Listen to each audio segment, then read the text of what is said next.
ये जो हम पेपर सॉल्व कर रहे हैं ये नीट का पेपर है और यहाँ पे हम सिर्फ स्टैंडर्ड 12 का सिलेबस डिस्कस कर रहे हैं। ओके, सैंपल पेपर है नीट का। So let us get started. The first one is which of the following is not an attribute of a population। Ecology का चैप्टर है। सेक्स रेशियो, मोर्टालिटी, नेटालिटी, ये सब population attributes हैं। खाली क्या नहीं है? Species interaction. The process of growth is maximum during. देखो जो लॉग फेज है उसका मतलब होता है एक्सपोनेंशियल ग्रोथ, जिसमें अगर हम ग्राफ ड्रॉ करें ना तो ऐसा ग्राफ दिखता है। Sorry, it is a sigmoid curve. फिर से बना देती हूँ मैं। तो पहले ग्रोथ स्लो होती है, फिर एक्सपोनेंशियल ग्रोथ होता है और उसके बाद ग्रोथ स्टेबल हो जाती है। तो ये जो एक्सपोनेंशियल ग्रोथ वाला स्टेज है इसको हम बोलते हैं log phase. Clear? Yes, ma'am. तो इसका आंसर आएगा लॉग फेज या तो exponential phase. The roots that originate from the base of the stem fibrous root होते हैं। Primary secondary root tap root system में होते हैं। एंड देन ये जो बाकी के प्रॉप रूट्स हैं वो तो क्या है? मॉडिफाइड रूट है सपोर्ट के लिए। लेटरल रूट स्टिल्ट रूट में आएगा। तो इसका आंसर रहेगा fibrous root.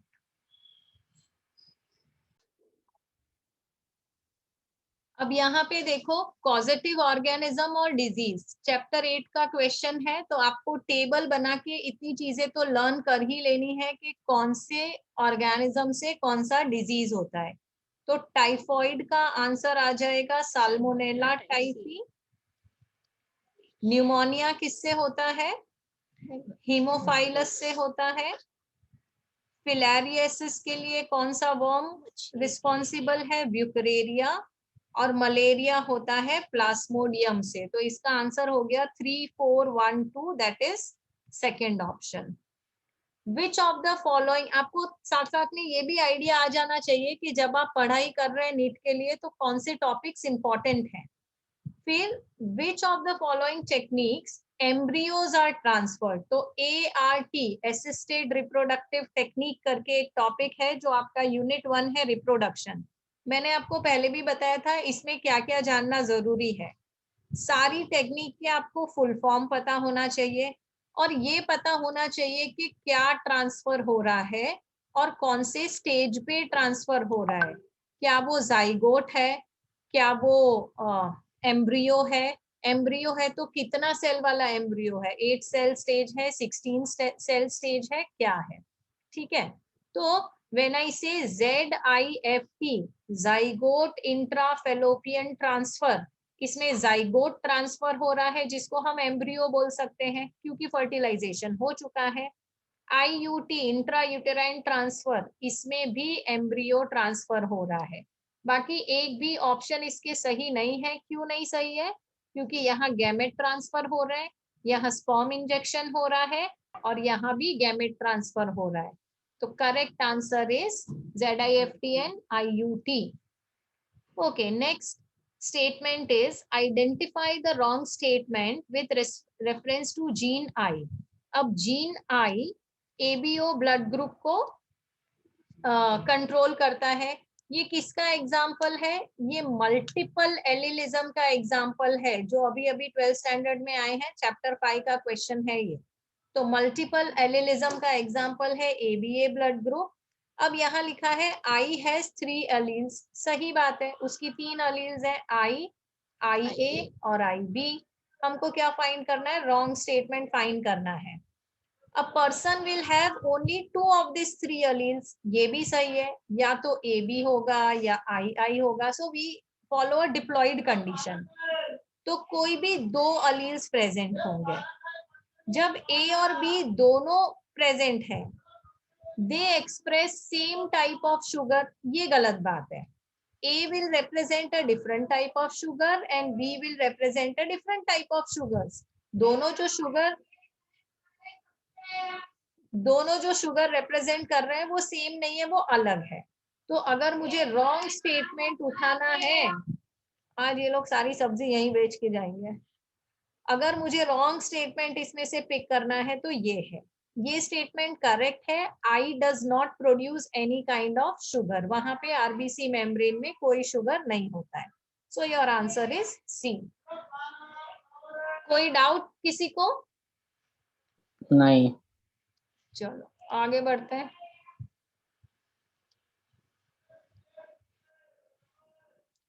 Choose the correct pair from the following. Ligases दो डीएनए मॉलिक्यूल्स को ज्वाइन करता है, ये सही बात है। पॉलीमरेज डीएनए को ब्रेक करता है, ये गलत बात है। पॉलीमरेज तो क्या करता है? न्यूक्लियोटाइड बनाता है, तो ये स्टेटमेंट गलत है। Nucleases separate the two strand, no it is helicase. जो दो स्ट्रैंड होती है डीएनए की, उनको सेपरेट करने का काम न्यूक्लियस का नहीं है। न्यूक्लियस फॉस्फोडाइएस्टर बॉन्ड को तोड़ता है और ये पॉलीन्यूक्लियोटाइड चेन को तोड़ता है। Exonuclease makes cut at specific position, गलत बात। ये कौन करता है? ये एंडोन्यूक्लियस करता है।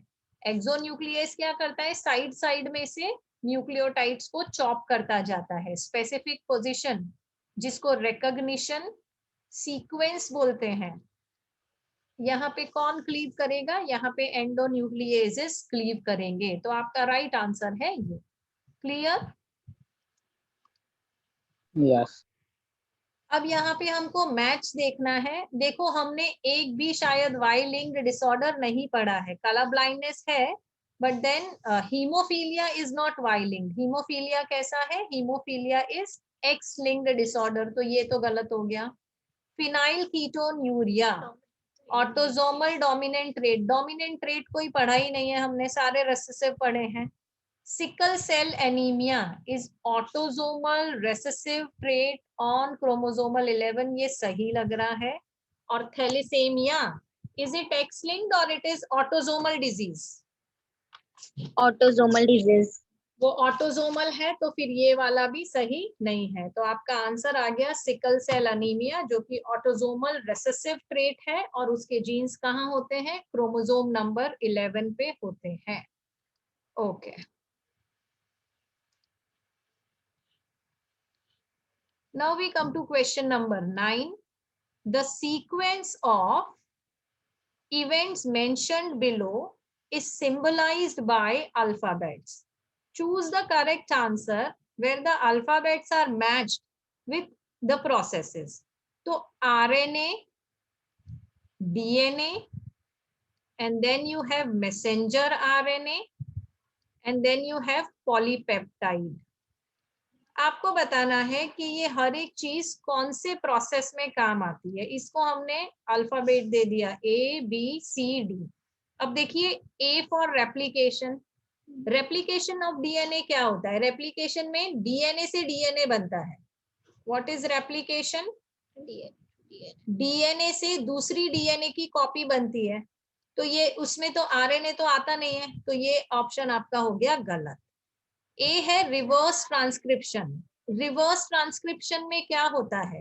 रिवर्स ट्रांसक्रिप्शन में आरएनए से डीएनए बनता है, राइट। तो हो सकता है कि ये सही हो, पर वो कौन सा आरएनए होता है जिससे डीएनए बनता है? वो मैसेंजर आरएनए होता है जो डीएनए में कन्वर्ट करता है। तो अगर सी होता तो ये करेक्ट होता, फिर भी हम आगे इस ऑप्शन को देखेंगे। B is translation. देखो ट्रांसलेशन का मतलब होता है मैसेंजर आरएनए में से प्रोटीन बनना। तो या तो वो पॉलीपेप्टाइड से रिलेटेड है या तो वो मैसेंजर आरएनए से रिलेटेड है। वो बिल्कुल भी डीएनए से रिलेटेड नहीं है, तो ये ऑप्शन को अभी हम ओवरलुक कर सकते हैं। टाइम मैनेजमेंट भी जरूरी है। आप हर एक चीज पढ़ने जाओगे टाइम निकल जाएगा, फटाफट फटाफट आंसर सॉल्व होना चाहिए। अब आ जाते हैं ए रेप्लिकेशन। अगेन हम पहले ही बोल चुके हैं कि आरएनए रेप्लिकेशन में काम नहीं आता है। Let us talk about option D. तो यहाँ पे ए इज रिवर्स ट्रांसक्रिप्शन, हो सकता है ये सही है। Then B is for replication, ये भी सही है। डीएनए से जब डीएनए बनता है तो उसको रेप्लिकेशन कहते हैं। सी इज ट्रांसक्रिप्शन, ये भी सही है कि जब डीएनए में से मैसेंजर आरएनए बनता है तो इस प्रोसेस को कहा जाता है ट्रांसक्रिप्शन। और डी ट्रांसलेशन, जब मैसेंजर आरएनए में से पॉलीपेप्टाइड बनता है तो उसको कहते हैं ट्रांसलेशन। तो सारे ऑप्शंस में से करेक्ट ऑप्शन हो गया डी। किसी को कोई डाउट? No, नहीं। ma'am. Infectious stage of Plasmodium, याद रखना बोर्ड एग्जाम के लिए, नीट एग्जाम के लिए, गुड सीईटी के लिए, हर एक के लिए मलेरियल पैरासाइट का जो लाइफ साइकिल है, प्लाज्मोडियम का लाइफ साइकिल, ये बहुत ही इंपॉर्टेंट टॉपिक है। कौन सा स्टेज है जो ह्यूमन बॉडी में एंटर करता है और वो इन्फेक्शियस है? आंसर इज स्पोरोजॉइड, जो मॉस्किटो की सलाइवरी ग्लैंड में होता है। जब ऐसा मॉस्किटो आपको बाइट करेगा तो वो आपके आरबीसीज में जाएगा। स्पोरोजाइट्स कहाँ जाएंगे? स्पोरोजॉइट्स कहाँ जाएंगे? आपकी आरबीसी में जाएंगे, वहां से लिवर में जाएंगे, फिर वो सेक्सुअल स्टेज में जाएगा, वॉट एवर इट इज, पर उसको आपको ठीक से पढ़ना है। मलेरिया प्लाज्मोडियम से रिलेटेड सारे क्वेश्चन बहुत अच्छी तरीके से पढ़ लेने हैं। All gene located on the same chromosome, without wasting any time इसको याद रख लो कि अगर एक क्रोमोसोम पे बहुत सारे जीन्स प्रेजेंट हैं तो ये जीन्स लिंकेज ग्रुप्स बनाते हैं। क्या बनाते हैं? लिंकेज ग्रुप्स बनाते हैं। ओके, द प्लांट विच, ये बहुत ही सही क्वेश्चन है, इसको थोड़ा अच्छे से देखेंगे।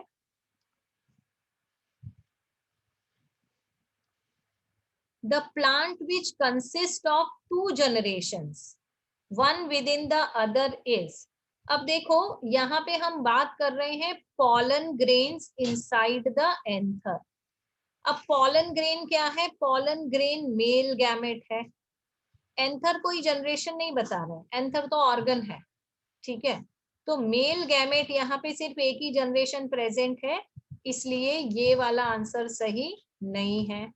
अब आ जाते हैं नेक्स्ट पे, germinated pollen grain within two male gametes. अब यहाँ पे भी germinated pollen grain with two male gametes, तो यहाँ पे भी जनरेशन एक ही है, that is germinated pollen grain, तो ये भी आंसर नहीं आएगा। अभी रुको, इसमें थोड़ा और कंफ्यूजन हो सकता है, देखते हैं। सीड इनसाइड द फ्रूट, अब सीड के अंदर ना दो चीजें होती है। कौन सी दो चीजें होती है सीड के अंदर? एक तो होता है एम्ब्रियो और दूसरा होता है एंडोस्पर्म। ये जो एम्ब्रियो है, this will show one generation, क्योंकि ये आगे जाके नया प्लांट बनने वाला है। एंडोस्पर्म भी, इसको भी हम जनरेशन गिन सकते हैं, तो ये वाला ऑप्शन सही है, इसमें दो जनरेशंस आ गई। एम्ब्रियो सेक विथ ओव्यूल, अब ओव्यूल के अंदर भी दो चीजें होती है ना बच्चों, क्या क्या होता है ओव्यूल के अंदर? ओव्यूल के अंदर होता है एक तो embryo sac and egg cell, जो कि एक जनरेशन बना सकता है, और इसका जो सेंट्रल सेल है, it is going to give rise to endosperm, तो इसको भी हम दो जनरेशन गिन सकते हैं। तो ideally speaking C and D are correct, but आपकी जो रेफरेंस बुक में आंसर दिया है वो है ए एंड डी। तो क्या करेंगे? मुझे तो ऐसा लगता है कि C and D is correct, but the answer given in reference books is A and D.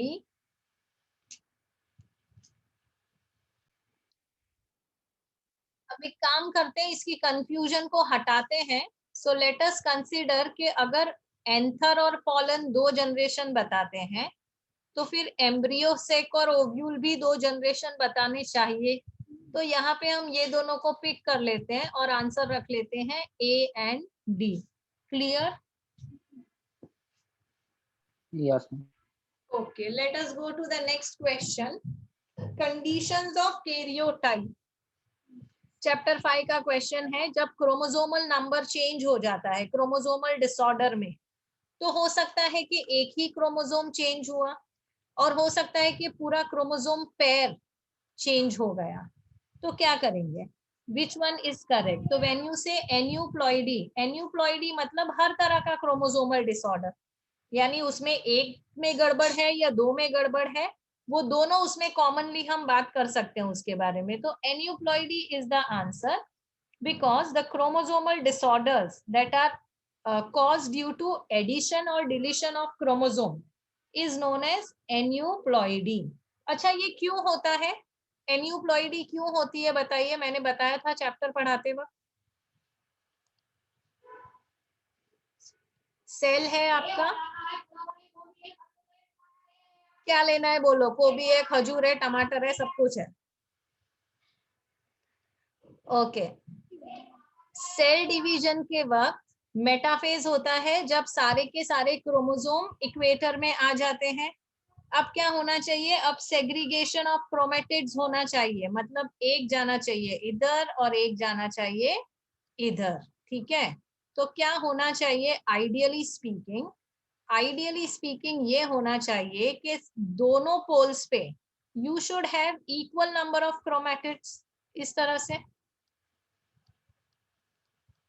लेकिन कभी कभी क्या हुआ, there is a failure of segregation of chromatids, तो कुछ गड़बड़ की वजह से क्या हुआ, ये एक वहां जाना था, एक यहाँ जाना था, पर ये दोनों सच्चे प्रेमी थे तो दोनों इधर ही आ गए, shaking the foundations of biology.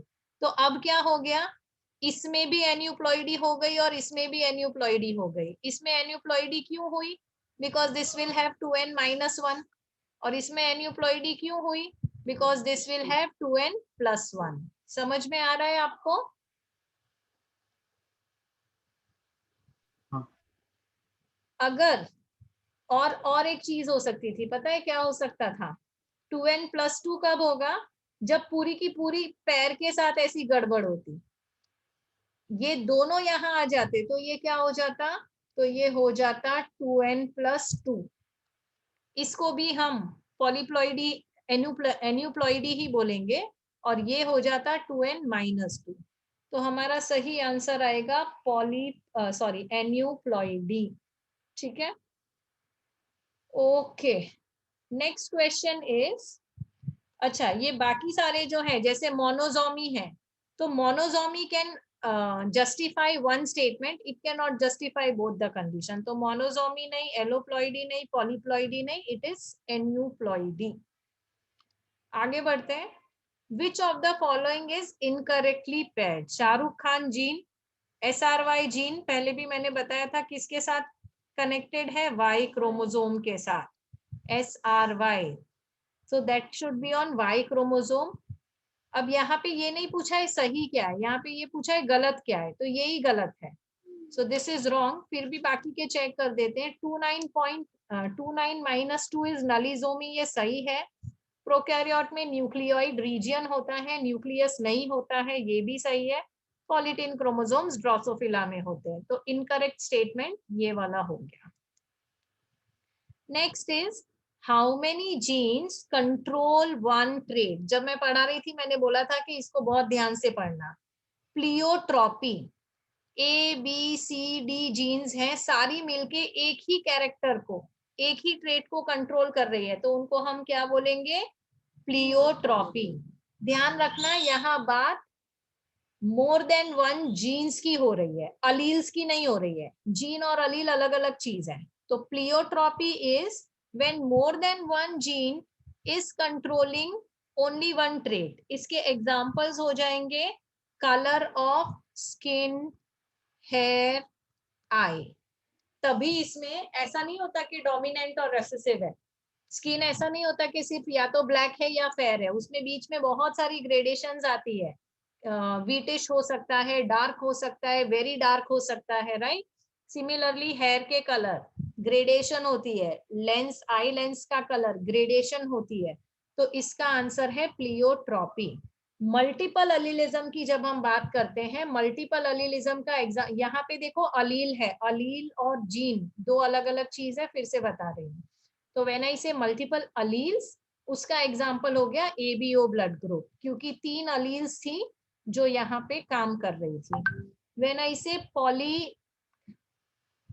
Polygenic inheritance, तो पहले पॉलीजेनिक इनहेरिटेंस ना इसका उल्टा हो गया।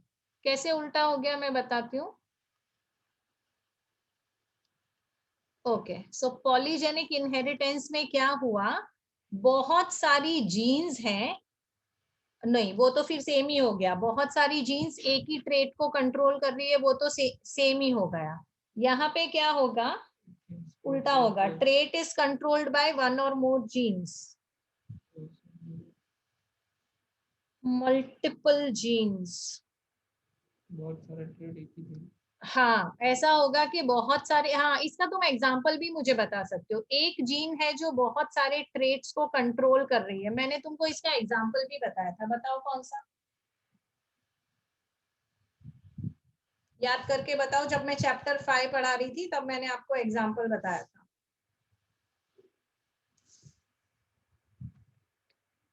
एक डिसऑर्डर था, एक ही जीन में। कलर हाँ बताइए। Phenylketonuria. Very good, it is phenylketonuria. एक ही जीन में म्यूटेशन था और उसकी वजह से क्या क्या हो जा रहा था? Skin pigmentation, mental retardation, correct. और भी एक, reduction in hair. or reduction in hair. Correct, hair loss. Phenyl aldehyde enzyme. Correct, phenyl phenylalanine hydroxylase के जीन में म्यूटेशन था, तो वो एग्जांपल हो गया पॉलीजेनिक का। ठीक है, तो अभी हमारा आंसर आएगा pleiotropy. Okay, next question.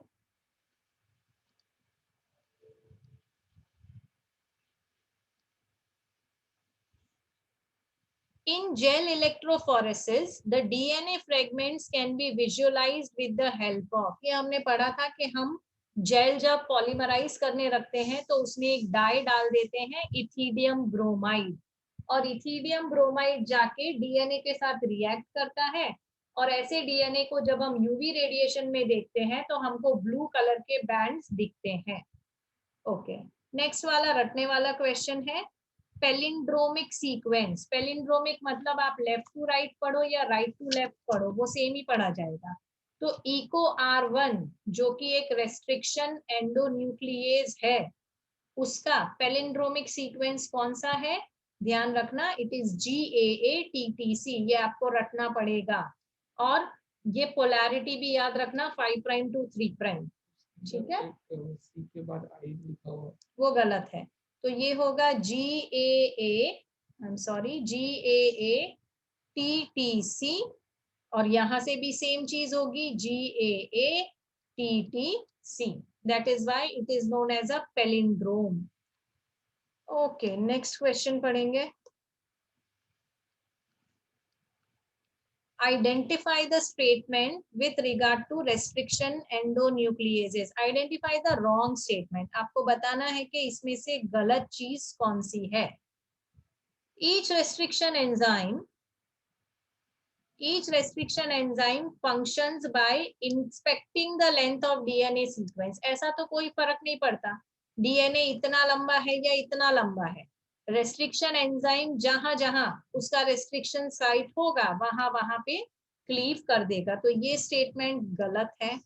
They cut the strand of DNA palindrome, ये तो सही है, जेनेटिक इंजीनियरिंग में यूजफुल है, सही है। स्टिकी एंड्स, ऐसे जब एंड्स होते हैं तो इनको ज्वाइन करने के लिए हम क्या यूज करते हैं?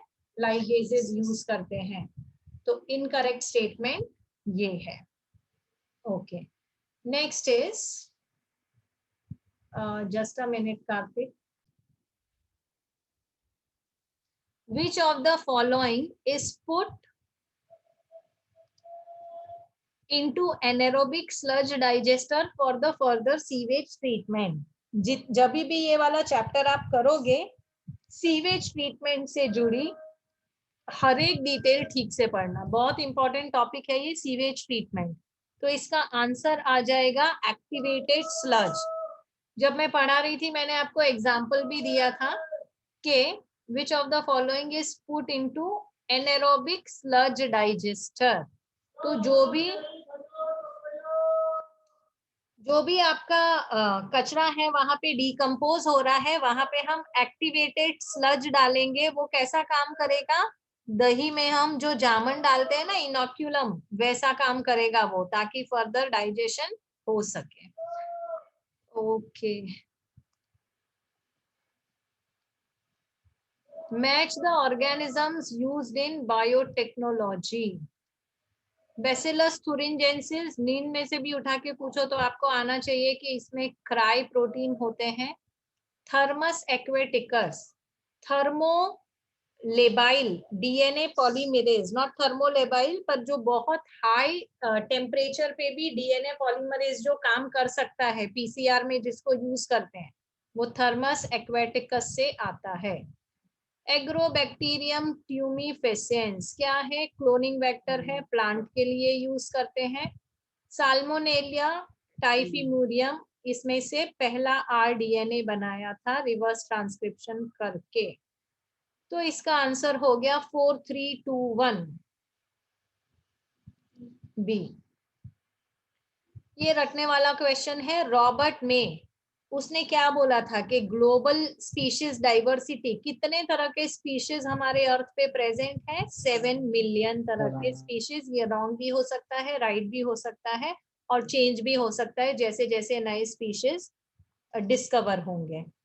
The first phase of translation, तो सबसे पहले what is translation? Messenger RNA में से जब प्रोटीन बनता है तो ये प्रोसेस को कहते हैं ट्रांसलेशन। सबसे पहले इसमें क्या होना चाहिए? सबसे पहले इसमें एक्टिवेशन ऑफ अमाइनो एसिड्स होना चाहिए, जिसको कि हम चार्जिंग ऑफ अमाइनो एसिड्स भी कहते हैं। केमिकली क्या हो रहा है वहां पे? अमाइनो एसाइलेशन हो रहा है टीआरएनए का, ताकि वो जाके सही अमाइनो एसिड पकड़ के लाए। दूसरा वाला जनरल नॉलेज का क्वेश्चन है। ग्लोब पे सबसे ज्यादा स्पीशीज डाइवर्सिटी कहाँ पे है? तो it is Amazon forest. Last year has not been good. आग लगी थी अमेज़न फॉरेस्ट में, बहुत सारे स्पीशीज वहां के they were killed. Okay, which of the following statement is not correct? कुछ क्वेश्चंस पे ना बिल्कुल भी टाइम वेस्ट मत करना। देखो ये तो सही है कि इंसुलिन प्रो इंसुलिन जैसा बनता है, उसमें एक्स्ट्रा सी पेप्टाइड होता है। खाली गलती कहाँ हो गई? ए और बी। जो उसकी ए और बी चेन्स होती है ना, उसमें डाइसल्फाइड लिंकेज होता है, हाइड्रोजन बॉन्ड्स नहीं होते हैं। तो ये वाला statement is incorrect. E coli को हम यूम्यूलिन प्रोड्यूस करने के लिए यूज करते हैं, ये सही स्टेटमेंट है। नंबर 25 इवोल्यूशन चैप्टर का क्वेश्चन है। मिलर ने एक एक्सपेरिमेंट किया था। उसने कोशिश करी कि जब बिग बैंग थियरी हुआ था, जिसकी वजह से हमारा अर्थ केम इनटू बीइंग, उसने वैसा ही कुछ एनवायरनमेंट क्रिएट करने की कोशिश की एक क्लोज्ड फ्लास्क में, जिसको मिलर्स एक्सपेरिमेंट कहते हैं। तो उसने क्या किया? उसने उसमें इनऑर्गेनिक गैसेस रखी और उसने प्रूव करके दिखाया कि इन इनऑर्गेनिक गैसेस से very simple organic molecule create किए जा सकते हैं। ऐसा ही एग्जैक्टली अर्थ पे हुआ होगा, जिसकी वजह से लाइफ अर्थ पे शुरू हुई। तो उसने टेम्परेचर लिया था 800 डिग्री, और उसने मॉलिक्यूल्स लिए थे कौन से? मीथेन था फॉर श्योर, अमोनिया भी था, हाँ तो हाइड्रोजन भी था। यहाँ पे ये जो CH3 है उसका ये गलत है, फॉर्मूला गलत है। तो आपका आंसर आना चाहिए मीथेन, हाइड्रोजन एंड अमोनिया। अगर आपको ये जानना है कि इवोल्यूशन में कौन सा टॉपिक इंपॉर्टेंट है, तो millers experiment is one of the important topic. Embryological support for evolution was disapproved by, again evolution का क्वेश्चन है ये। इसमें ऐसा था कि जो एम्ब्रियोज हैं, मतलब अगेन ये एक अलग ही थियरी है। आप ये देखेंगे कि जितने भी वर्टिब्रेट्स हैं, चाहे वो फिशेस है या एम्फीबियंस है या रेप्टाइल है, बर्ड्स है, मैमल्स है, सबके एम्ब्रियो सेम होते हैं। तो इसका मतलब ये है कि इवोल्यूशन जो हुआ वो एम्ब्रियो से शुरू नहीं हुआ। एम्ब्रियो तो सेम थे, आगे जाके एडल्ट अलग अलग हो गया। तो embryological support for evolution was disapproved. उसको गलत किसने बताया? कार्ल अर्नस्ट वॉन बेयर ने। सेकेंडरी मेटाबोलाइट, निकोटिन, स्ट्राइकाइन, कैफीन, ये सारी चीजें जो ह्यूमंस यूज करते हैं फॉर इंक्रीजिंग एड्रेनालिन रश और फॉर फीलिंग फ्रेश, प्लांट इनको प्रोड्यूस करता है। प्लांट क्यों प्रोड्यूस करता है? प्लांट को भी नशा करना है? नहीं करना है। It is due to defence action. Plant इसलिए प्रोड्यूस करते हैं ताकि जानवर उसको ना खाए। जानवर खाते नहीं, पर हम खा लेते हैं। BT cotton variety that was developed by introduction of gene Bacillus thuringiensis BT is resistant to what? It is resistant to pest. अब यहाँ पे अलग अलग फाइलम दिए हुए हैं और उनके अलग अलग क्लासेस दिए हुए हैं. एक लाइन है एनसीईआरटी में, उसको पढ़ लेना.